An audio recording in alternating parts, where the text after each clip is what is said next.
সবাইকে স্বাগত জানাই সুমন গল্পকথক চ্যানেলের আরও একটি নতুন গল্পের আসরে। আজ আমরা পাঠ করব মানবেন্দ্র পালের লেখা ভূতের গল্প অলৌকিক জল্লাদ এর তৃতীয় পর্ব। শুরু হচ্ছে মানবেন্দ্র পালের লেখা ভূতের গল্প অলৌকিক জল্লাদ এর তৃতীয় পর্ব। প্রায় 10 মিনিট ধরে নামার পর আমরা নিচে বিষ্ণুমতী নদী দেখতে পেলাম। তবে তো আমরা এসে পড়েছি। পাহাড়ি নদী, জল কম শীর্ণ, নদীর বুকে ছোট বড় নানা রকমের নুড়ি। হঠাৎ প্রণবেশ আমার হাতটা চেপে ধরল। কি হলো? ওগুলো কি? বলে প্রণবেশ নদীর ওপারে আঙুল তুলে দেখালো। যা দেখলাম তাতে মাথার চুলগুলো পর্যন্ত খাড়া হয়ে উঠল। গোটা 15 মাথার খুলি ছড়িয়ে রয়েছে নদীর ওপরে। মাথার খুলিগুলো আকারে ছোট। আমরা পরস্পর মুখ চাওয়াচাওয়ি করলাম। এত মরার খুলি এলো কোথা থেকে? আমরা আরও একটু নামলাম। 10 হাত নিচেই নদী। ওপরে পাহাড়টা আলসির মতো ঝুঁকে রয়েছে।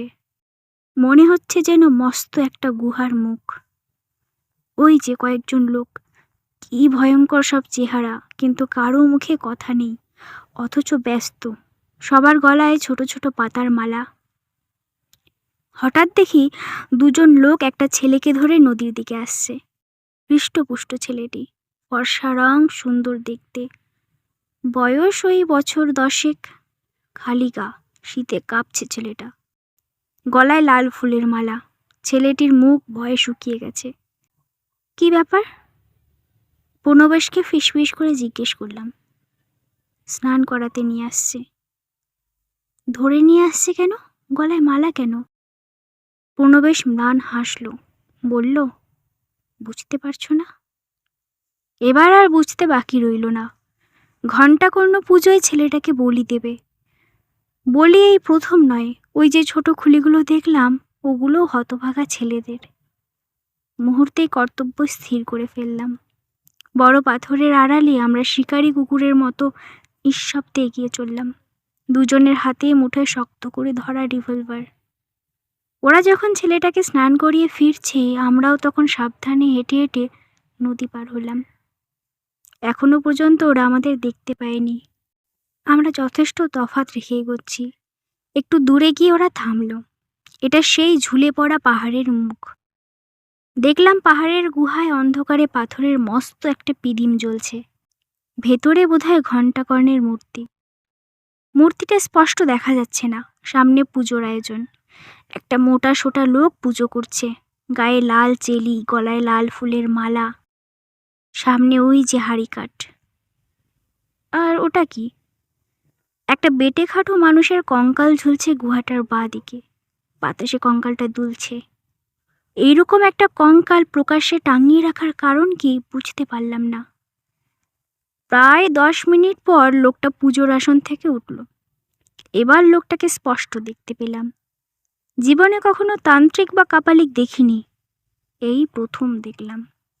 বড় বড় হিংস্র ভয়ঙ্কর চোখ, কপালে সিঁদুর লেপা, পেশিবহুল হাতে রুদ্রাক্ষের মালা। লোকটি এগিয়ে আসতেই আরও যে 4-5 জন বসেছিল তারা উঠে দাঁড়ালো। তান্ত্রিক বলিদানের নির্দেশ দিল। এবার ছেলেটাকে ধরে আনা হলো। পাছে চেঁচায় তাই মুখটা কালো কাপড় দিয়ে বাঁধা।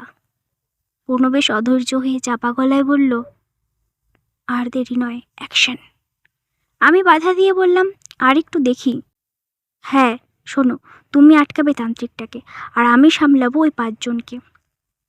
হাড়ি কাঠে ছেলেটার মাথা আটকে দেওয়া হলো। এবার স্বয়ং তান্ত্রিক বিরাট একটা খাড়া হাতে নিয়ে এগিয়ে এলো।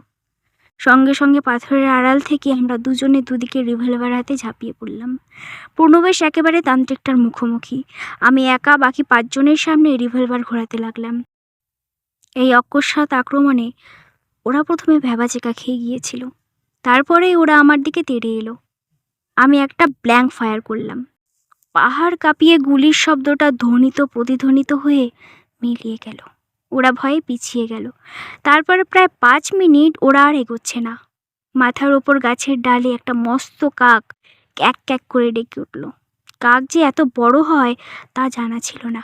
বোধহয় পাহাড়ি কাক বলেই এত বড়। চকিতে প্রণবেশের দিকে তাকালাম। তান্ত্রিক আর প্রণবেশ 5 হাতের ব্যবধানে মুখোমুখি নিশ্চল দাঁড়িয়ে। তান্ত্রিকের হাতে খাড়া, কিন্তু এ কি? প্রণবেশ নেতিয়ে পড়ছে কেন? দেখি তান্ত্রিক ভয়ঙ্কর দৃষ্টিতে প্রণবেশের দিকে তাকিয়ে আছে। তার দু চোখ দিয়ে যেন আগুন জ্বলছে।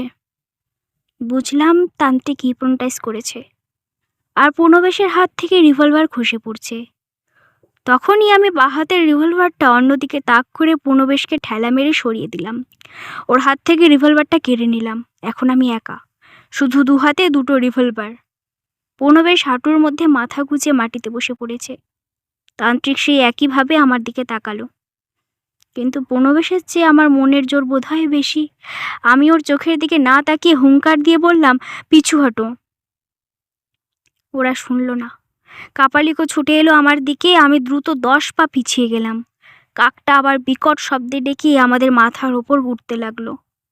ওদের ভয় দেখাবার জন্যেই আমি উড়ন্ত কাকটাকে গুলি করলাম। দুপাক ঘুরে কালো ডানায় রক্ত মেখে কাকটা এসে পড়ল তান্ত্রিকের মাথায়। আমি লাফিয়ে গিয়ে বুকে রিভলভার ঠেকালাম। অন্যরা ভয়ে পালাতে লাগলো। মুহূর্তে পাহাড়ের আড়ালে কে কোথায় গা ঢাকা দিল আর তাদের দেখা গেল না।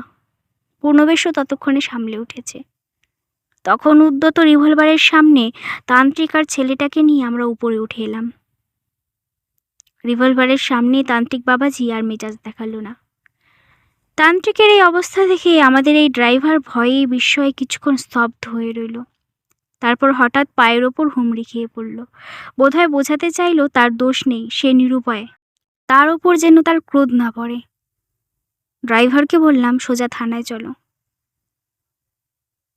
কিন্তু লিখতে লজ্জা করছে, শেষ রক্ষা হয়নি। মাঝপথে হঠাৎই আমাদের অপ্রত্যাশিতভাবে ঢুলু নিয়ে এসেছিল। তন্দ্রা ছুটলে দেখি জিপের মধ্যে ছেলেটা রয়েছে, কিন্তু তান্ত্রিক নেই। তাকে আমাদের দুজনের মাঝখানে বসিয়েছিলাম। তবু কি করে যে পালালো বুঝতে পারলাম না। থানায় গিয়ে নিজেদের পরিচয় দিয়ে সব কথা বললাম। পুলিশ কর্তা আমাদের সাহসের জন্য ধন্যবাদ দিলেন। প্রতিশ্রুতি দিলেন খোঁজখবর নিয়ে ছেলেটিকে ওর বাপ মায়ের কাছে পৌঁছে দেবেন। হোটেলে ফিরে জং বাহাদুরকে সব ঘটনা বললাম। আশ্চর্য, সে মোটেই খুশি হলো না। মুখের ওপর রীতিমতো ক্রোধের ছায়া নেমে এলো, যেন ওখানে গিয়ে আর ছেলেটাকে বাঁচিয়ে আমরা অন্যায় কাজ করেছি। শুধু থমথমে গলায় বলল, কাজটা ভালো করলেন না স্যার, ফল পাবেন, বলেই চলে গেল। পরের দিন আমাদের ঘরে জল দিতে এলো এক বয়স্ক লোক। বাহাদুরের কথা জিজ্ঞেস করায় ও জানালো 2 দিনের ছুটি নিয়ে কোথায় গিয়েছে যেন। মরুককে, যে কেউ একজন আমাদের দেখাশোনা করলেই হলো। 2 দিন পর জং বাহাদুর ফিরে এলো। দেখি কপালে ওর সিঁদুরের লম্বা তিলক। বুঝলাম কোনো ঠাকুর দেবতার মন্দিরে গিয়েছিল হয়তো। কিন্তু হঠাৎ এমন কি ঘটলো যার জন্যে ছুটি নিয়ে ঠাকুর বাড়ি যেতে হলো? তখনই কেন জানি না সন্দেহ হলো, সেই তান্ত্রিকের আখড়ায় যায়নি তো। যাই হোক, ওকে আর কিছু জিজ্ঞেস করিনি। যাবার আগের দিন সন্ধেবেলা হোটেলে ঢুকছি, দেখি একটা রোগা পটকা ছেলে দরজার কাছে বসে আছে। জিজ্ঞেস করায় সে ভাঙা ভাঙা হিন্দিতে বলল, সে বাড়ির কাজ খুঁজছে, যদি দরকার হয় তাহলে আমাদের সঙ্গে কলকাতায় যেতে পারে। জং বাহাদুরকে ডাকলাম। শুনে বলল, আপনি তো কাজের ছেলে খুঁজছিলেন, তা এ যখন না ডাকতে এসে পড়েছে তখন নিয়ে যান। ওর চেহারা দেখে বললাম, এর শরীর তো এই, ও কি আবার কাজ করতে পারবে নাকি? এই কথা শুনে ছেলেটা অদ্ভুত কাণ্ড করে বসল। ওই প্রবল শীতে জামা খুলে ফেলে বার কতক ভল্ট খেলো। 2 বার দুমদাম করে বড় বালতিটা নিয়ে পাই পাই করে নিচে নেমে গেল। আর 5 মিনিটের মধ্যে 1 বালতি জল নিয়ে দৌড়ে এসে পড়ল। আশ্চর্য, 1 ফোঁটা জল ছলকে পড়েনি। দেখে যত না খুশি হলাম, তার চেয়ে বেশি হলাম অবাক। ছেলেটা কি ম্যাজিক জানে, না পাহাড়ি ছেলে বলে এই গোপন শক্তি? ইতস্তত করছি। জং বাহাদুর বলল, ভাবছেন কি, নিয়ে যান একে, এর কাজ দেখবেন।